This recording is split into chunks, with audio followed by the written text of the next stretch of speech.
வணக்கம். நம்ம ரிவர்ஸில் வரலாம். எப்பயுமே வந்து கடைசியாக கோல்டு சில்வர்லாம் நம்ம பேசுவோம். கோல்டு பேசிடலாம். ஏன் கோல்டை பேசணும்? நிறைய காரணங்கள் இருக்குது. கோல்டை நம்ம பேசிடலாம். அதுக்கு முன்னாடி வந்து நம்மளோட ஒரு அறிவிப்பும் நம்ம சொல்லிடலாம்.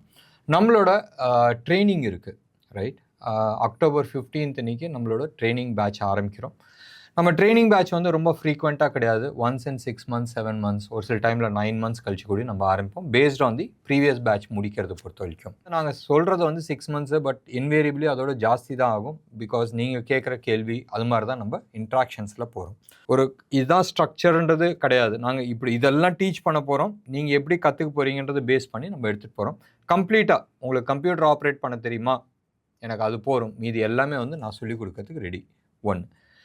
டெக்னிக்கல் அனாலிசிஸில் பேசிக்ஸ்லேருந்து எடுத்துகிட்டு போய் அட்வான்ஸ் லெவல் வரைக்கும் எடுத்துகிட்டு போகிறோம். Including options buying and selling.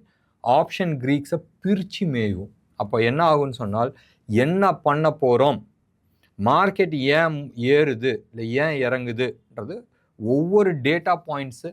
அதுக்கு மேலே வந்து இப்போ ஒரு பேசிக் சார்ட் இருக்குது, அது சார்ட் மேலே டெக்னிக்கல் அனாலிசிஸ் இருக்குது, அதுக்கு மேலே வந்து டேட்டா போடும் போதும் கிளாரிட்டிஸ் ரொம்ப கிளியராக இருக்கும்.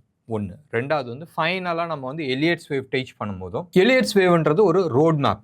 ஸோ இதுக்கு மேலே அந்த ரோட் மேப் போகும்போதும் அடுத்தது என்னதுன்றது வரைக்கும் நீங்களால் கெஸ் பண்ண முடியும். ப்ராபபிலிட்டிஸ் தானே, ரைட்? அந்த ப்ராபபிலிட்டிஸில் எது நம்மளுக்கு சாதகமாக இருக்கோ அதை பேஸ் பண்ணி ஸ்டாக் பிக் பண்ணலாம். இதுதான் வந்து ஏன் மெத்தட். நான் கம்ப்ளீட்டாக வந்து அந்த மெத்தட் தான் நம்ம சொல்லிக் கொடுக்குறோம். ஸ்ட்ராட்டஜிஸ் கிடையாது. ஸ்ட்ராட்டஜிஸ் இன்றைக்கி ஒர்க் ஆகும். அந்த ஸ்ட்ராட்டஜிஸ் 10 பேருக்கு பதில் 100 பேர் பண்ணும் போதும் மாட்டிப்பீங்க. இன்றைக்கி நிறைய பேர் இடத்துல ட்ரைனிங் போகும்போது ஸ்ட்ராட்டஜிஸ் கற்றுக்குறீங்க. ஒரு இன்ட்ரெஸ்டிங்கான ஒரு விஷயம், நேற்று வந்து ஒருத்தர் கமெண்ட் போட்டிருந்தார், மார்க்கெட் ஏன் 300 பாயிண்ட் கீழே விழுந்துச்சுன்னா RSI above 80 போச்சுன்னு. ஒரே ஒரு கேள்வி கேட்குறேன். வண்டி இருக்குல்ல, நம்ம பைக் ஓட்டுறோம், கார் ஓட்டுறோம், அதெல்லாம் இருக்குல்ல, ஸ்பீடோ மீட்டரை வந்து 70 போகிறனால கார் 70 போகுதா, இல்லை கார் 70 போகிறனால ஸ்பீடோ மீட்டர் 70 காட்டுதா? காமெடியாக இருக்குல்ல. எதுனால 70 காட்டுது? வண்டி ஃபாஸ்ட்டாக போகிறனால ஸ்பீடோ மீட்டரில் 70 காட்டுது. 70 அங்கே காட்டுறனால வண்டி 70 ஓடல. அதே மாதிரி தான் இண்டிகேட்டர்ன்றது, ரைட்? இதில் இருக்குல்ல, நம்ம வந்து RSI, ஸ்டொக்காஸ்டிக்ஸ், இது மாதிரி நிறைய இண்டிகேட்டர்ஸ் இருக்குது. இண்டிகேட்டர்ன்றது பேசிக்லி இட் இண்டிகேட்ஸ். ப்ரைமரி என்னது? சார்ட்டு. ஸோ சார்ட்டில் RSI 80 போனனால இது கீழே இறங்குச்சுன்னு சொல்கிறது ஒரு அப்பட்டமான ஒரு விஷயம், ரைட்? சார்ட் கீழே இறங்கினால தான் RSI கீழே வருது. ஞாபகம் வச்சுங்க, RSI மேலேயே இருக்கலாம், பல நாள் இருக்கலாம், ரைட்? ப்ரைஸ் பாட்டு ஏறிட்டு போயிட்டே இருக்கும்.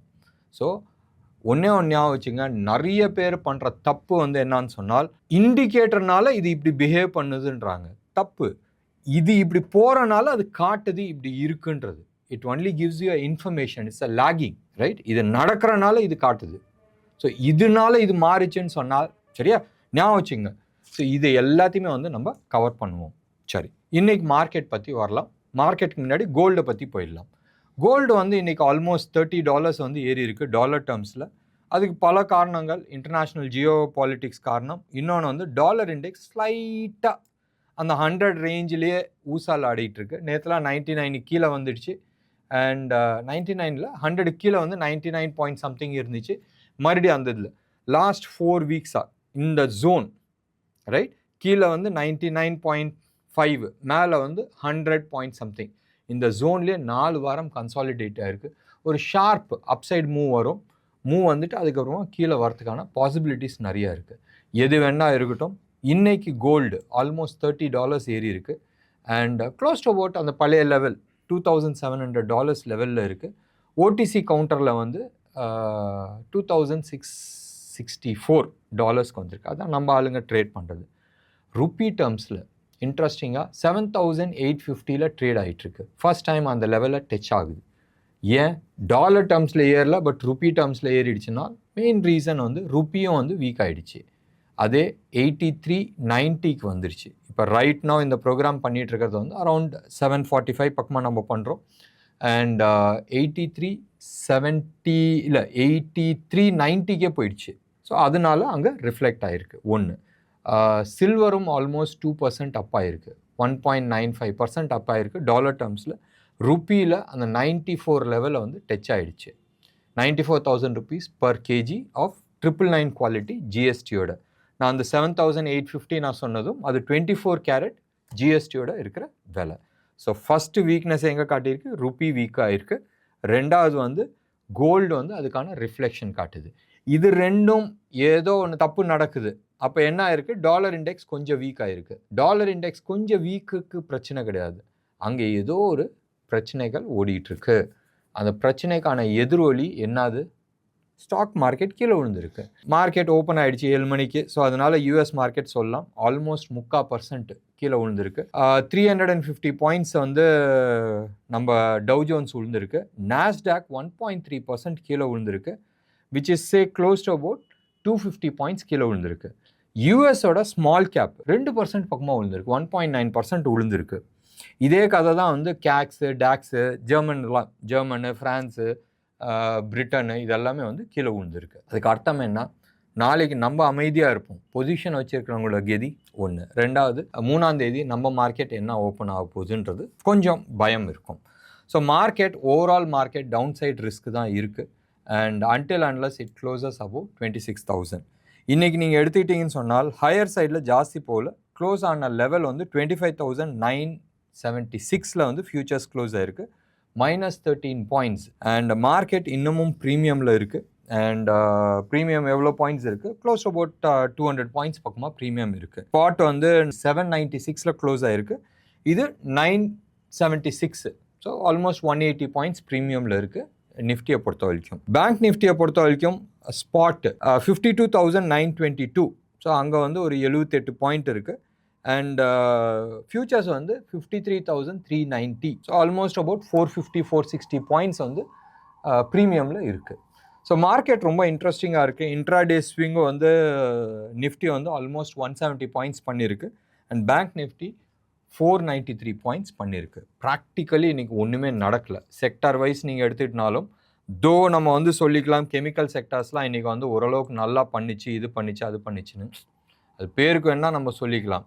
பட் ஆஸ் சச் வந்து கெமிக்கல் செக்டாரில் ஓகே அத்தூல், டாடா கெமிக்கல்ஸ் இதெல்லாம் வந்து லாஸ்ட் ஃபியூ டேஸாகவே வந்து போட்டு மிதிச்சிட்டு இருந்தோம். இன்றைக்கி அது அப்படி தூக்கி காட்டியிருக்கு. நவீன் ஃப்ளோராலாம் வந்து ஆல்மோஸ்ட் 4.8% போயிருக்கு. அத்தூல் வந்து 4.2% போயிருக்கு. டாடா கெமிக்கல் 3.7% போயிருக்கு.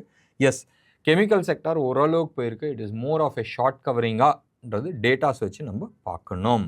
ஃபார்மா செக்டர்ஸ் நேற்று போட்டு மிதின்னு மிதிச்சிருந்தாங்க, இன்றைக்கி அதெல்லாம் பாசிட்டிவ் சைடில் வந்திருக்கு. அப்பயும் பெரிய ஸ்டாக்ஸ்லாம் வந்து ஒன்றும் வரல. கிரானியூல்ஸ் இந்தியா, லத்பத் லேபு, மெட்ரோபோலிஸு, பயோகானு இவங்க தான் வந்து மேலே வந்திருக்கிறாங்க. மீடியாவில் நம்ம ஏற்கனவே சன் டிவி பற்றி நம்ம பேசிக்கிட்டு இருந்தோம். அண்ட் இன்றைக்கி அது ஆல்மோஸ்ட் 2.3% வந்து அப்பாயிருக்கு. நேஷ்னல் அலுமினியம் செம்ம ரேலிங்க. வேவ் 3 முடித்து வேவ் 4 வந்து இப்போ வேவ் 5க்கு மேலே போயிட்டுருக்கு. Perfect rounded bottom. And rounded பாட்டமில் லாஸ்ட்டாக வந்து சாதாரணமாக ஒரு புல் பேக் வந்து cup and handle pattern. Cup முடிஞ்சிருச்சு, ஹேண்டில் வந்து அதுக்கு மேலே உடைக்கும். இது ஹேண்டல்லாம் இல்லைப்பா, நான் நேராக உடைச்சி ஸ்ட்ரைட்டாக போகிறேன்னு சொல்லிட்டு 6.5% அப்பாயிருக்கு. அடுத்தது வந்து ஹிந்து காப்பர் நாங்கள் நிறைய பொசிஷன்ஸ் கையில் வச்சிட்ருக்கோம். வேதாந்தா நிறைய பேர் வந்து கேட்குறது வந்து ஏன் ஏறுது, ரைட்? கம்பெனி வந்து ஆல்மோஸ்ட் திவால் ஆகிடுச்சு, ஏன் ஏறுதுன்னு சொன்னால் ஞாபகம் வச்சுங்க, இந்தியாஸ் லார்ஜஸ்ட் சில்வர் மேனுஃபேக்சரர்ஸ், வேர்ல்டில் கூட one of the largest manufacturers ஒன்று. ரெண்டாவது முக்கியமான விஷயம் zinc, right? Vedanta is one of the largest producer of zinc. Zinc எங்கே யூஸ் ஆகுது? Mainly into electric vehicle. இந்தோனேஷியாவோட தலையெழுத்தே மாறினதுக்கு இன்றைக்கி டேட்டில் உலகத்தில் ஆல்மோஸ்ட் 60-70% ஜிங்க் யார் மேனுஃபேக்சரிங் பண்ணுறாங்க? இந்தோனேஷியா. ஸோ வேதாந்தாவோட தலையெழுத்தும் மாறும். உங்களுக்கு வந்து தெரியும் சில்வர் இன்றைக்கி வந்து நம்ம ஜுவல்லரி யூஸ்க்குன்றது ஒன்று இருக்கட்டும், ப்ரெஷியஸ் மெட்டலில் ஒன்று இருக்குது. இது இல்லாத இவி எலக்ட்ரிக் வெஹிக்கிளில் யூஸ் ஆகுது. மூணாவது வந்து சோலார் செல் மேனுஃபேக்சரிங், சோலார் சன்லாம் இருக்குல்ல, அதில் வந்து மேனுஃபேக்சரிங்லேயும் சில்வர் வந்து ரொம்ப யூஸ் ஆகுது. ஸோ டெஃபினட்டாக இண்டஸ்ட்ரியல் யூஸ் இருக்கிறனால சில்வர் தூக்குது. ஆல்மோஸ்ட் 1.5 வருஷத்துக்கு முன்னாடி, ஆல்மோஸ்ட் 8-10 மாதத்துக்கு முன்னாடி வந்து வேதாந்தா 240-250 இருக்கும் போதும் டார்கெட் 1500 கொடுத்துருக்குறோம். இன்றைக்கி அது 500க்கு மேலே தாண்டி நிற்கிது. ஒரு முக்கியமான ட்ரெண்ட் லைன் 12 இயர்ஸ் லெவலில் வந்து உடச்சி மேலே நிற்கிதுன்னு சொன்னால் ஞாபகம் வச்சுங்க, ஒரு புல் பேக் வரத்துக்கான வாய்ப்புகள் உண்டு.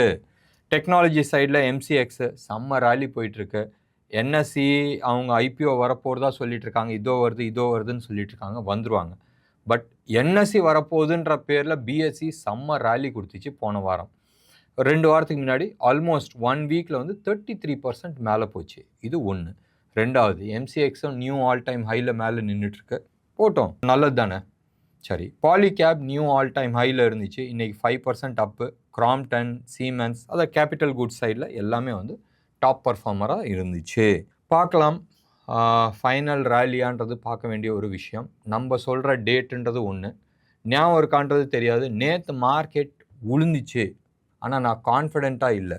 இதை தான் பார்த்தியா நான் சொன்ன, கீழே உளுந்துச்சு. நான் எதிர்பார்த்த காரணம் சைனா யூஎஸ்ன்னு எதிர்பார்த்துட்டு இருந்தேன். ஆனால் உளுந்த காரணம் நம்ம உள்ளூர் காரணம். ஆனால் அந்த உள்ளூர் காரணம் பூச்சி வருதுன்னு சொல்லிட்டு இந்த சிபி மீட்டிங்னால அந்த பிரச்சனை வந்துச்சு. அதில் வந்து ஒன்றும் பேசலை. எந்த விஷயத்துக்கோசரம் பயந்தாங்களோ அதை பற்றி பேசலை. என்ன பேசுனாங்க, எஃப்என்டோவில் வந்து ஹெவியாக வந்து பெனால்ட்டி இருக்கும், இல்லை மார்ஜின் மணி ஹெவியாக இருக்குன்ற மாதிரி பேசிகிட்டு இருந்தாங்க. ஸோ அந்த விஷயம் நடக்காதனால இது ஒரு மேஜர் அட்வான்டேஜ் இருந்துச்சு. அதுக்கான ரிவர்சல் தான் இன்றைக்கி காட்டிகிட்டு இருந்துச்சு. ஆனாலும் பயம். என்ன பயம்? ஒன்று, இன்றைக்கி வந்து நம்ம பேங்க் நிஃப்டி எக்ஸ்பைரி. ரெண்டாவது, நாளைக்கு லீவு, காந்தி ஜெயந்தினால நாளைக்கு லீவு. யாருக்கும் தில்லு கிடையாது 4-6 வரைக்கும் எடுத்துகிட்டு போகிறதுக்கு. ஸோ அதனால் இன்றைக்கி அப்படியே ஆட்டத்தை முடிச்சுட்டாங்க. என்ன நேர்களே, இன்றைக்கி ப்ரோக்ராம் உங்களுக்கு பிடிச்சிருந்துச்சுன்னா லைக் பண்ணுங்கள், ஷேர் பண்ணுங்கள். நம்மளோட ப்ரோக்ராம் நாளைக்கு இருக்குமான்னு தெரியாது. தேர்ஸ்டே அன்றைக்கி டெஃபினெட்லி ஒரு இன்ட்ரெஸ்டிங் ப்ரோக்ராம் நம்ம பண்ணலாம். உங்களோட கமெண்ட்டை டெஃபினட்டாக கமெண்ட் பாக்ஸில் கொடுங்க. நன்றி, வணக்கம்.